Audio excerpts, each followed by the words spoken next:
Hockey skaters and goalies around the world, welcome back to another edition of the Ride to the Rink. Today, we have one of the greatest coaches in NHL history. He has won the Stanley Cup. He has won gold with Canada. He has won the Gagarin Cup, which is the KHL in Russia's championship. And he has coached some of the greatest athletes that have ever played this game, like Wayne Gretzky, Mark Messier, Mario Lemieux, just to name a few. There's a lot more.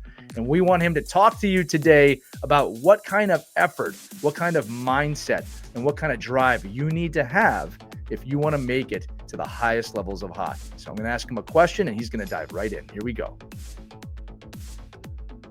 You've managed some of the greatest players of all time. You've also managed just hockey players and people in general. You've had to manage people in a band. You've had to manage people in college.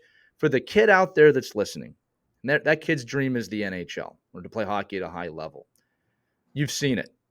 What is your guide for that kid on this journey? What do they need to keep in mind? What do they need to keep doing to make that opportunity a possibility? I think that there's a few things, but a couple would be, first of all, you have to have faith in your beliefs, in your passion, in what you want to accomplish in life. And secondly, you have to work. Nothing is free. You can be the most talented. And if you are the most talented, and again, we cite the people that I coached that were, but they also knew how to work and how to get prepared and how to be better. You know, from the Wayne Gretzky's, the Mario Lemieux, the Mark Messiers, and it goes on, and all the Hall of Famers I coached. They knew how to work. They had a talent and they had a passion and they cared, but they had to learn how to discipline themselves and work at what they wanted to accomplish. And whether it's music, art, doesn't matter whether you're a technician, a plumber, fireman, doesn't matter. If you want to be the best that you can be, then you have to have that idea that you have to be devoted to developing those skill sets or that ability, whatever it takes. I love that. And if at the same time, if it's a passion, then it doesn't seem like work. It seems like you're loving what you're doing. So, right. That's all part of, if you can find that niche that really excites you and you're passionate about, then you should make it happen.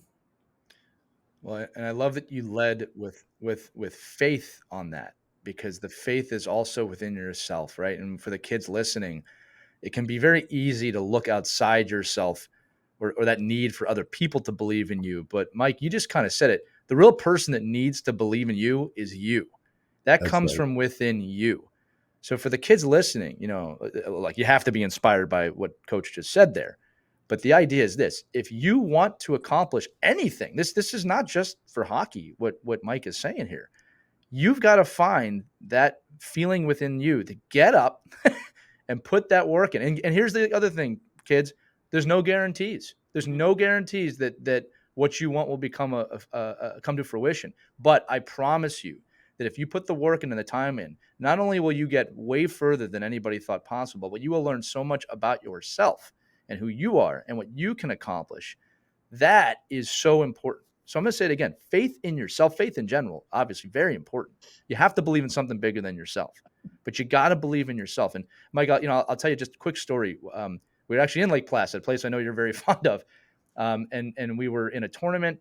I was so proud of these kids. And I want the parents to listen, to know this too, that are listening. These kids were 10 years old. So we're not talking 18, 17. These are 10-year-old kids. And before a big game, the messages were, as hard as we work, there's someone out there working harder than us. We got to be those guys today. And then another kid stood up and said, as hard as we're going, we got 40% more than we think we do. Those were the messages these kids were giving themselves at 10 years old. I was so proud of that locker room before that game, right? And after the game, obviously. But the wherewithal to understand we need to work. We need to work to accomplish our goals. So, Mike, I love that you brought that up. Well, it's not easy. And for the kids to realize it and to understand it, it takes education, takes time. I was very passionate and wanted to be an NHL player, but I didn't have the ability in the end. But I found another way of getting there. So, Yeah. as you Your pointed backup plan out, worked. Yeah. there's no guarantees. So, if it doesn't work in Plan A, then at least you've prepared yourself and you've developed some skills that gives you a chance at Plan B or C, whatever the case might be. All right, that's going to do it for this edition of the Ride to the Rink. Kids, remember, you can ask us questions or send us comments wherever you're listening to this podcast. In the description, there's a link. If you click on that, you can actually text us directly. We get those texts and ask us a question. Or if you want to go old school, use an email address, team@ourkidsplayhockey.com. Send us an email. Let us know. You can send us emails. You can send us audio. You can, however you want to ask us a question. You can go on social media, figure it out. We love to hear from you kids. But that's going to do it for this edition of the Ride to the Rink. Once again, remember, we believe in you. You should too. Always have fun playing this game. Skate on. We'll see you next time.